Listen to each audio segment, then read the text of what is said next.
The Darkest Minds is now in theaters and is the latest young adult film adaptation and is about a bunch of teenagers as they are trying to survive against the government, against assassins, because essentially the world has like 1% of teenagers and children alive.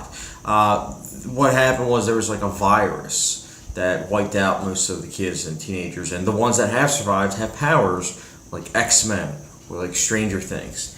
And that's the thing, that's what I got based on the trailer. I got that kind of X-Men, Stranger Things vibe, and I was kind of like, I hope that it's not very derivative. But I can't lie, going into it, I had those expectations that it was going to be derivative, that it was going to be just meh.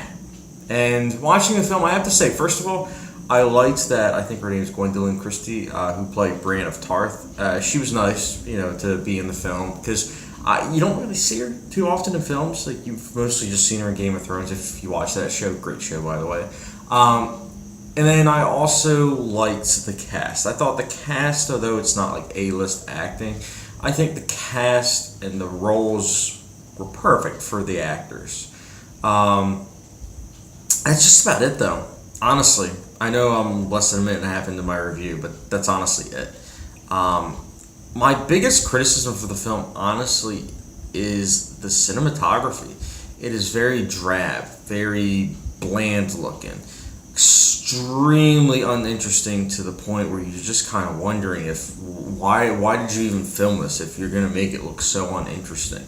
And I understand some palettes with filmmaking work. Sometimes it's like, okay, this is necessary. But when you have a film such as this where you have characters that are extremely uninteresting, writing that is laughably bad, it would help to at least have something bright and cheerful to look at so that it could at least help the film with being like, okay, it actually looks well shot and has high production value. But I can't say any of that. From a technical standpoint, this film is really flat and is really low budget looking, and not to where the point where it's like, okay, it's cool, it's like indie filmmaking, because this film clearly is not. This film hits you over the head with a soundtrack that, oh my goodness, it kept on reminding me of like like shows like How to Get Away with Murder, or like, Grey's Anatomy, like all those kind of shows where it's like the type of thing where there's going to be a dramatic scene and we're going to be playing a pop song, and it's like, it just doesn't work for me. It really doesn't. I've said it a couple other times in reviews for this year, and it just doesn't.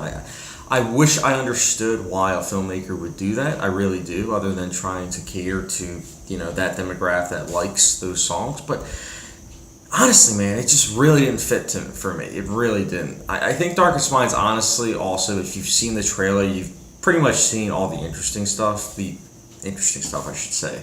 It's a film you've seen many, many times before, better. It even takes from Chronicle, good film.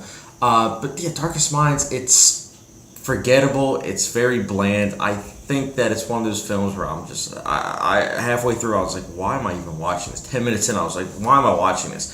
The voiceover too, with the narration style, it's like, okay, well, why not bring a spoon? Like, just give me a spoon so, I can spoon feed myself. It's like I literally felt like the narrator had a spoon, and it was a bad feeling for me. But yeah, Darkest Minds, it's a bad movie. It's forgettable, other than the fact of how awful it is, and yeah, you probably won't remember it in a couple days. So Darkest Minds for me gets a 1 out of 5 star rating. And guys, I'm implementing a new rating system on top of the one I already have. And bear with me, because if you're not, unique like me, which is very pretentious to say, but my new system is going to be based off hot sauce ratings. So there's no hot sauce, which means the film is not even worth saying it's okay. And then there's a film that's like Frank's Red Hot Sauce, where it's okay. It's not memorable by any means. It's very popular. It just gets the job done. Then you have like Texas Pete Hot Sauce, which is good. It is good. It's pleasing. It's, it gets your senses going. Then you have Tabasco sauce, which is like, holy cow, this is like sent from God. It's just great. And that's what I'm doing, guys. I'm doing that whole system, like those three. And I might add in another hot sauce too.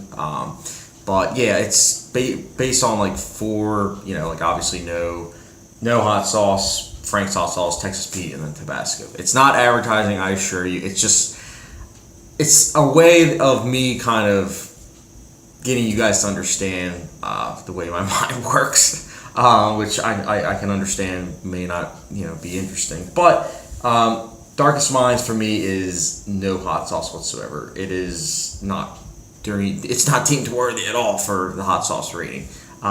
So yeah, bear with me, guys. If you have any questions or comments about the hot sauce rating system, comment section down below. Any questions in general about the review, comment section down below. And also don't forget the subscription, notification bell, and I'll catch you guys later.